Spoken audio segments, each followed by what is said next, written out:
ಬೃಹತ್ ಮರವೊಂದು ಮನೆಯೊಂದರ ಮೇಲೆ ಬಿದ್ದ ಘಟನೆ ದಕ್ಷಿಣ ಕನ್ನಡ ಜಿಲ್ಲೆಯ ಬಂಟ್ವಾಳ ತಾಲೂಕಿನ ಮಾಣಿ ಮೈಸೂರು ರಾಜ್ಯ ಹೆದ್ದಾರಿಯ ಕೊಡಾಜೆ ಎಂಬಲ್ಲಿ ನಡೆದಿದ್ದು, ಮನೆಯೊಳಗೆ ಬಲಕಿದ್ದಂತಹ 3 ಮಂದಿ ಅದೃಷ್ಟವಶಾತ್ ಪ್ರಾಣಾಪಾಯದಿಂದ ಪಾರಾಗಿದ್ದಾರೆ.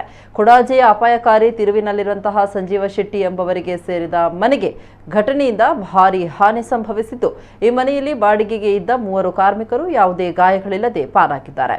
ಮರ ಬಿದ್ದ ರಭಸದ ತೀವ್ರತೆಗೆ ತೆಂಗಿನ ಮರವೊಂದು ಮುರಿದು ಬಿದ್ದಿದ್ದು, ಮರದ ಗೆಲ್ಲುಗಳು ಹೆದ್ದಾರಿಯನ್ನು ಆವರಿಸಿದ ಹಿನ್ನೆಲೆಯಲ್ಲಿ ಕೆಲ ಸಮಯಗಳ ಕಾಲ ಹೆದ್ದಾರಿಯಲ್ಲಿ ವಾಹನ ಸಂಚಾರಕ್ಕೂ ಅಡಚಣೆ ಉಂಟಾಗಿತ್ತು.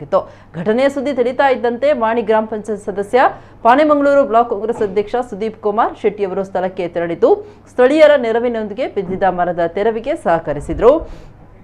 ಘಟನೆಯಿಂದಾಗಿ ಮನೆಯ ಛಾವಣಿ ಗೋಡೆ ಹಾಗೂ ಸಿಟೌಟ್ಗೆ ತೀವ್ರ ಹಾನಿಯಾಗಿದ್ದು, ಲಕ್ಷಾಂತರ ರೂಪಾಯಿ ನಷ್ಟ ಸಂಭವಿಸಿದೆ ಅಂತ ಹೇಳಲಾಗಿದೆ. ಸ್ಥಳಕ್ಕೆ ಕಂದಾಯ ಇಲಾಖಾ ಅಧಿಕಾರಿಗಳು ಭೇಟಿ ನೀಡಿ ಪರಿಶೀಲನೆ ನಡೆಸಿದ್ದಾರೆ.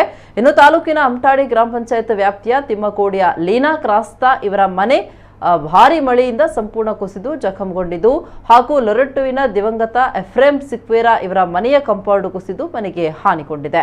ಈ ಸ್ಥಳಕ್ಕೆ ಮಾಜಿ ಸಚಿವರಾದ ರಮಾನಾಥ ರೈ ಅವರು ಭೇಟಿ ನೀಡಿ ಸ್ಥಳ ಪರಿಶೀಲಿಸಿದರು.